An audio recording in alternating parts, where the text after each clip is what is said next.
Ahoy ahoy crew. On stream, we built a 320 million budget cross impact build for completing the weekly quests. This build will be able to solo the weeklies except for Monster Hunter. It doesn't fully one shot all of the monsters, so it'll take 2 to 3 cross impact for the higher level content like Bio 5 and the level 200 dungeons. For this reason, you may still want to find a party for Bio 5 since it can be dangerous to solo if you don't know how to handle all of the monsters. One last thing, this build was made with the upcoming rework in mind, so some gear choices are based on the changes, such as the aftercast delay. With that out of the way, let's get into the gears. So we want a +9 Agudo Filo, which will give us 15% all size damage. It gives us 5% crit damage. We do not need to enchant it. There's no reason to. It's just RNG. You can enchant it if you want to, and just whatever enchant you get is fine. It doesn't really matter. If you get sharp, it's sharp or fatal, I guess. They're great, and you get some extra damage out of it. Even fighting spirit's good as well. And that's all you need for that. And it's not all you need. You need 2 Eremes Guile cards. Next, our accessory. We're going to use a Royal Guard ring with Sharp 5. The whatever stat on it does not matter.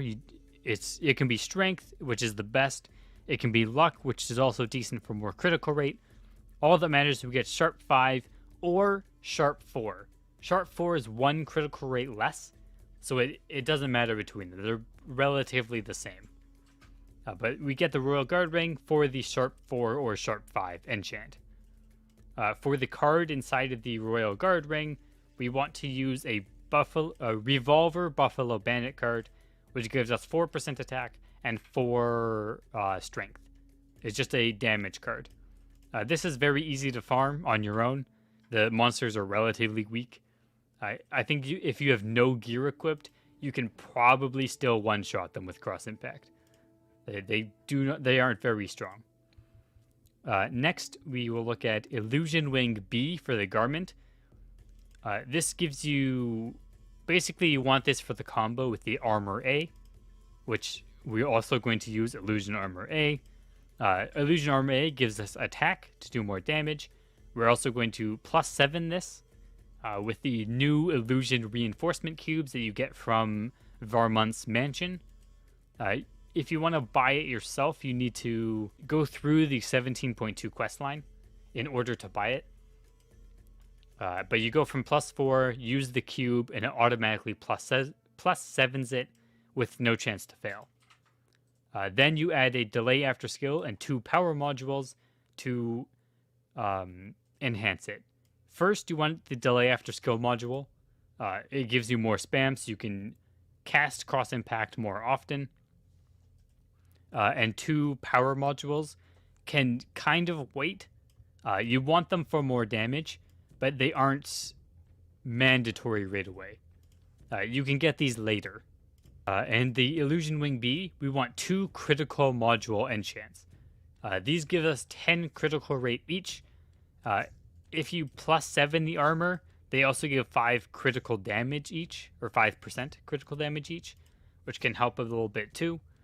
But if you don't want to spend another 10 million to increase the refinement on this, you can leave it at +7 or +4 and just get the critical rate and the 10% cast delay reduction.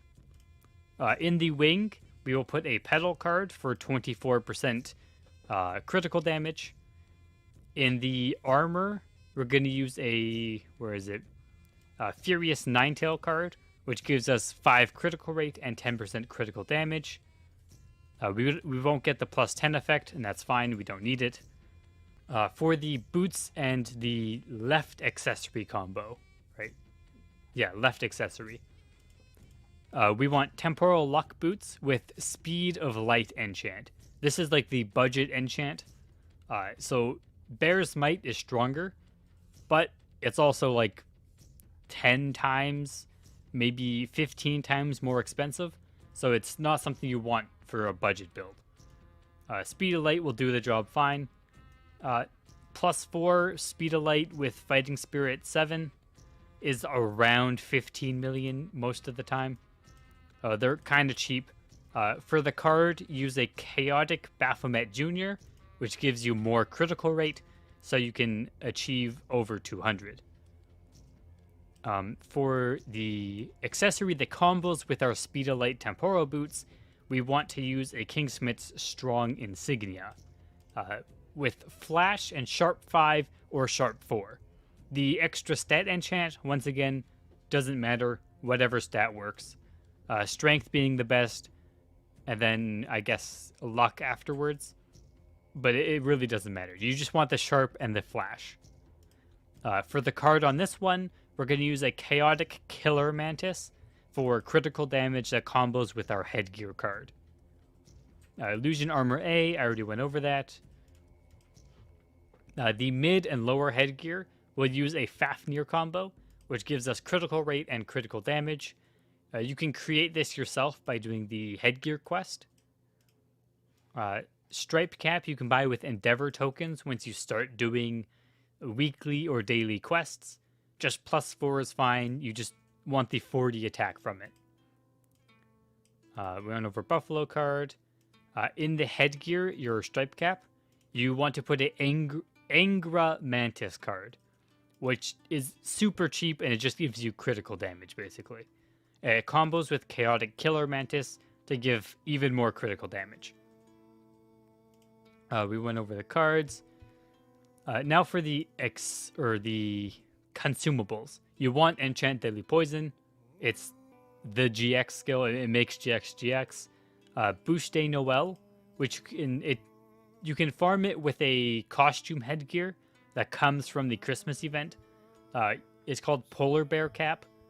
But basically, the consumable gives you +7 critical rate and +3 hit.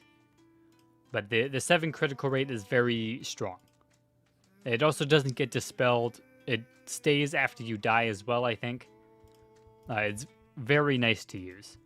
Elemental converters, depending on if you're targeting a specific property of monster, using a converter is just, you get more damage, so why not?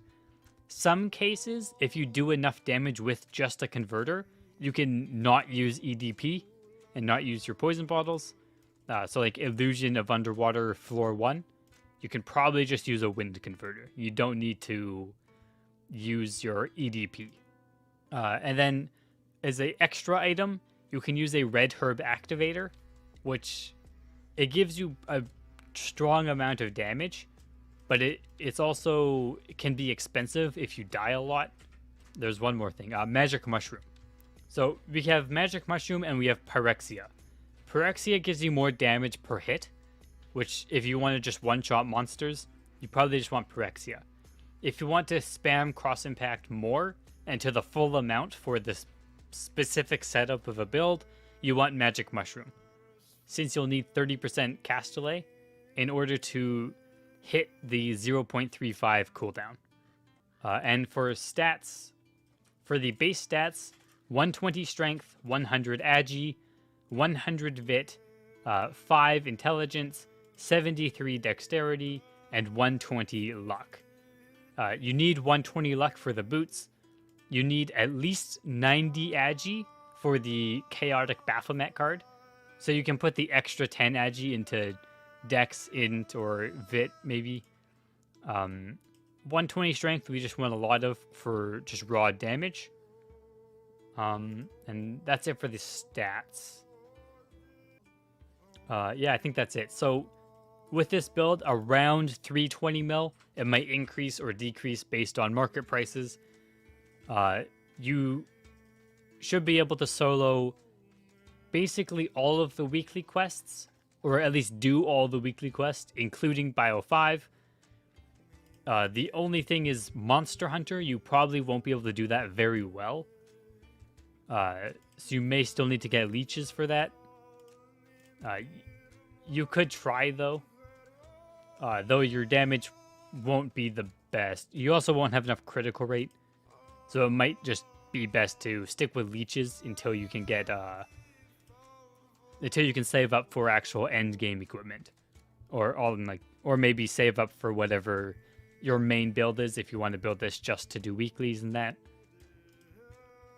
But that's it. That's the build.